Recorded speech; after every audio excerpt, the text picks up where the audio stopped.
On Saturday, August 16th of 2020, I was driving along Norbeck Road on a warm afternoon to go to Casey House, the hospice here in nearby Deerwood. My mother was dying, and it was COVID, and I hadn't been allowed to see her for weeks.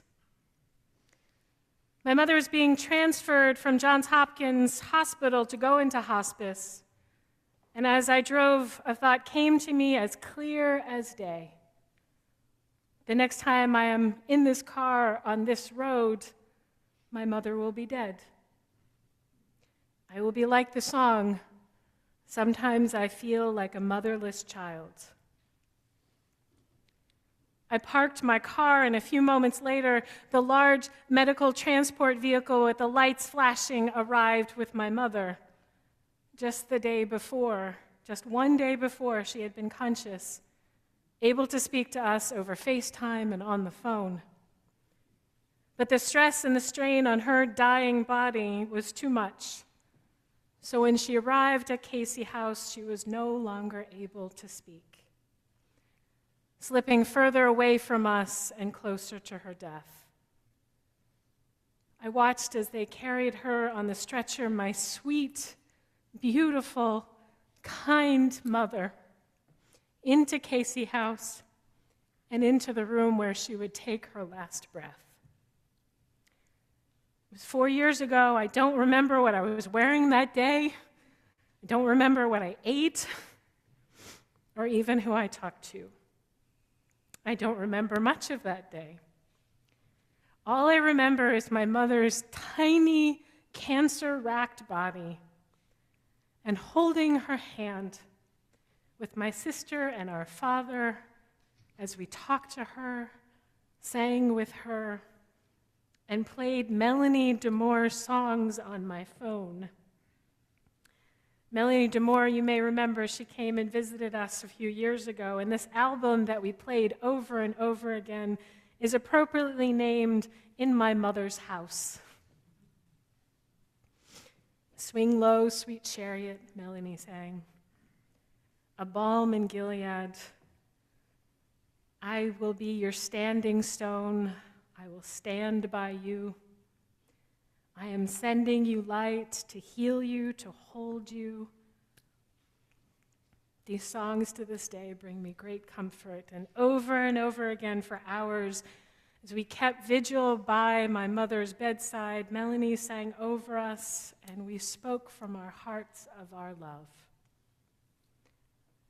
Around midnight, my father and sister went home, and I stayed with my mother, keeping vigil by her side, singing to her, praying over her, and reassuring her that I was there and with her, and ready to say goodbye, and that we were all going to be okay.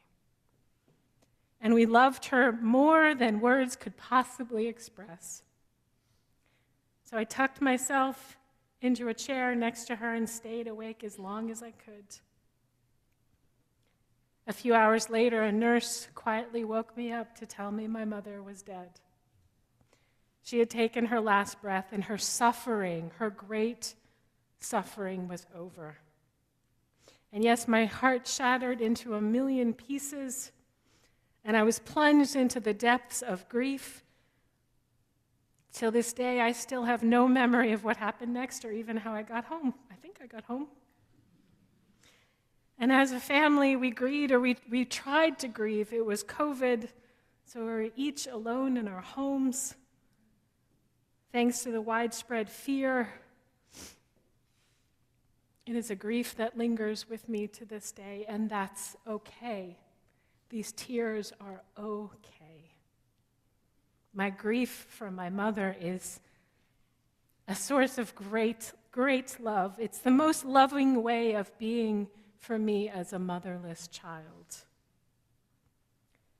I share this story with you because I know many of you hold a similar story in your heart, and it's important that we normalize grieving and the ways that we mourn and the ways that our hearts break, and we need community to help us heal. I share this story because many of you may be preparing for a similar time in your own lives. And even if you haven't experienced the death of someone close to you, grief is a universal experience. This loving, beautiful altar of remembrance and memory is a testament to that.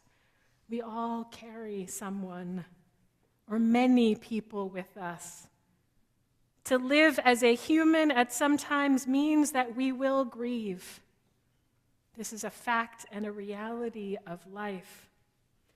And as the Reverend Forrest Church said, death is central to my definition of religion.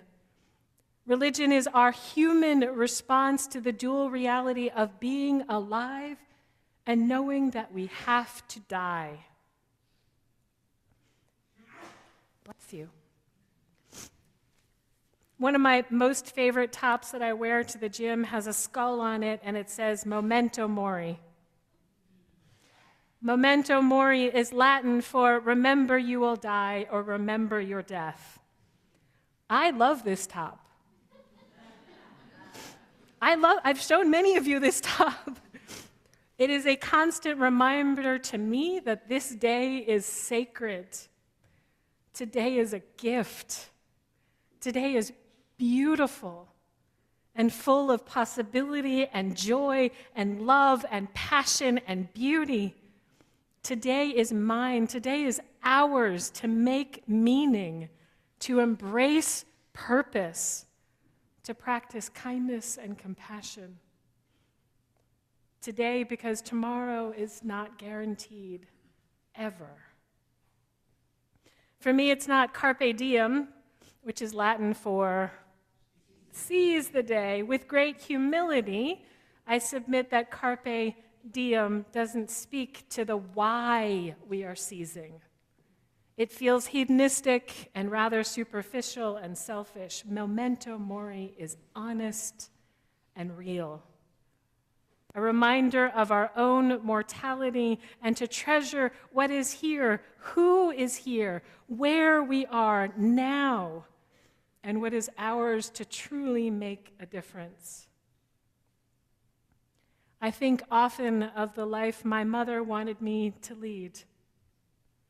And I offer that each day is an opportunity to honor her legacy by doing so. So I sing, and she always wanted me to. You may have noticed. And I wear her jewelry. And each anniversary of her death, my children and I make cookies and practice random acts of great kindness because that was the kind of person she was. Endlessly kind, endlessly patient, endlessly gracious.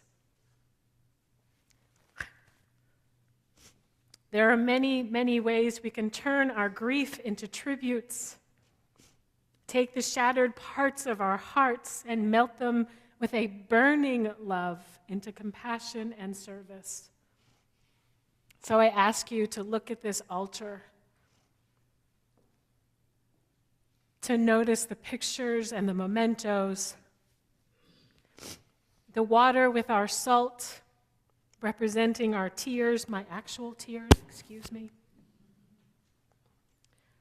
and reflect on how each of these beautiful, unique sparks of the divine, our ancestors, our beloveds who have died, can be carried forward into our world to make it a more compassionate and vibrant place, where love and connection can flourish, where every individual light contributes to our collective brilliance,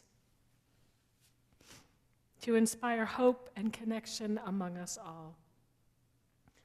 So I shall leave you with a blessing for this day. May the cherished memories of those we have lost bring us comfort, knowing deeply that their light continues to shine within our hearts, and it is a privilege. May we rise strong out of the ashes of the fire of loss in our bellies and a warm tenderness guiding our hearts. May we carry these memories within us with the ferocity of a warrior, a loving tribute of extraordinary force that knows no boundaries, no limits, so that a courageous love may be our guiding star, illuminating the path forward. Together, may we nurture a vibrant garden of love that flourishes even in the shadows, reminding us that while grief may change us, it also deepens our capacity to love and to be loved. In this shared spiritual journey, may we find profound peace, unyielding resilience, and the steadfast light of hope that empowers us to embrace this day, to go into the world to be changed by our love and service. Amen, and blessed be.